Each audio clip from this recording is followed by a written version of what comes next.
कि वृंदावन की गेल में और मुक्ति पड़ी मडरा, और मुक्ति कहे गोपाल सो मेरी मुक्ति दियो बता। मुक्ति देवी भगवान से कहती हैं कि प्रभु सबको मैं मुक्त करती हूँ, लेकिन मेरी मुक्ति कैसे होगी, कौन मुझे मुक्त करेगा। कि मुक्ति कहे गोपाल से मेरी मुक्ति दियो बताए, तो उड़ी उड़ी रज मस्तक पड़े और मुक्ति मुक्त हो जाए। भगवान कहते हैं इस गेल में पड़ी रहो, इस रज में पड़ी रहो, बड़े बड़े साधु संत महात्मा ऋषि मुनि आएंगे, उनके चरणों की धूल तुम्हारे सर पे पड़ेगी मुक्ति देवी, तो हम तुम्हें भी मुक्त कर देंगे, तुम्हारी भी मुक्ति हो जाएगी। मुक्ति देवी दुनिया को मुक्त करती हैं, सारे संसार को मुक्त करने वाली हैं, लेकिन उन्हें कौन मुक्त करता है। बोले साधु संतों की चरण रज जब उनके जीवन में पड़ती है तो मुक्ति स्वयं मुक्त हो जाती है। आज ध्रुव जी महाराज खड़े हैं, दोनों नेत्र बंद हैं, बोलना चाहते हैं, स्तुति करना चाहते हैं, लेकिन बोल नहीं पाए, शांत हो गए, नेत्र भर गए, रोने लगे, सिर्फ रोए जा रहे हैं। भगवान ने अपने शंख को ध्रुव के गालों से स्पर्श कराया, और जैसे शंख का स्पर्श कराया ध्रुव जी वेद वाणी में स्तुति करने लगे कि होन्तः प्रविश्य वाचमिमां प्रसुप्तां संजीवयत किल शक्ति धरा स्वधाम्ना, कि अन्यास्त हस्त चरण श्रवण तो गादी प्राणान् नमो भगवते पुरुषाय तुभ्यम्। एक नहीं बल्कि कई श्लोकों में भगवान ने स्तुति प्रारंभ की, और जब ध्रुव ने स्तुति प्रारंभ की भगवान प्रसन्न हो गए। बोलो बेटा क्या चाहिए तुझे, तूने इतनी कठिन मेरी आराधना की है, तूने इतना सुंदर मेरा नाम लिया है, तू जो मांगेगा हम तुझे देंगे, बोलो तुझे क्या चाहिए।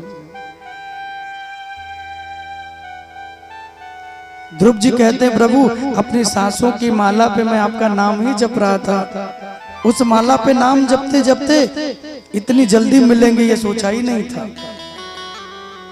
उस नाम को जपते जपते आज मेरा जीवन धन्य हो गया। मुझे लगा था कई वर्ष बीत जाएंगे, कई जन्म लग जाएंगे प्रभु, लेकिन आप तो 5 ही महीने में मिल गए।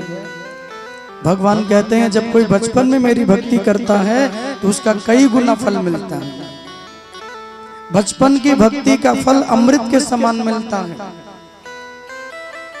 और जवानी की भक्ति का फल दूध के जैसे मिलता है, और बुढ़ापे की भक्ति का फल पानी के जैसा मिलता है। जितना करेंगे उतना से भी कम मिलता है, इसलिए इंतजार बुढ़ापे का मत कीजिए भक्ति के लिए। ध्रुव ने 5 महीने में ठाकुर को प्रकट कर दिया। भगवान कहते मांगो तो कुछ मांगते नहीं हैं, तो भगवान ने 36,000 सालों का राज्य का सुख दिया। बोले पिता के राज्य की कामना तुम्हारे मन में थी, तो हम जाओ तुम्हें वरदान देते हैं, एक नहीं पूरे 36,000 सालों तक राज्य का सुख भोगोगे और तब मेरे धाम में आओगे। और हजारों वर्षों तक राज्य का सुख भोगते भोगते ध्रुव जी महाराज तुम मेरे धाम आओगे, और जैसे मेरा वैकुंठ लोक है ना, ऐसे ध्रुव लोक बना के तुम्हें दूंगा। अपने वचन को भगवान ने निभाया। ध्रुव भगवान के दर्शनों को करके चले।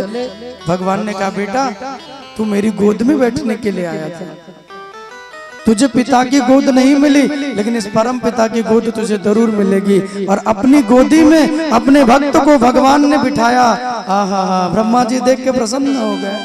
राधे राधे बोलना पड़ेगा, जोर से बोलना पड़ेगा। ब्रह्मा जी तो गदगद हो गए। ब्रह्मा जी कहते हैं वाह प्रभु, आज भक्त को पिता की नहीं बल्कि परम पिता की गोद मिल गई।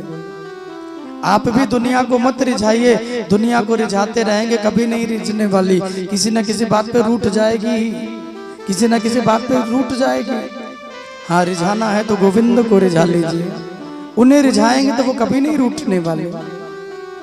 गोद में ध्रुव भगवान के बैठे प्रभु से कहते हैं दिखा दो सांवरी सूरत तो तेरी मेहरबानी है। हो दिखा दो सांवरी सूरत तो तेरी मेहरबानी है। दिखा दो सांवरी सूरत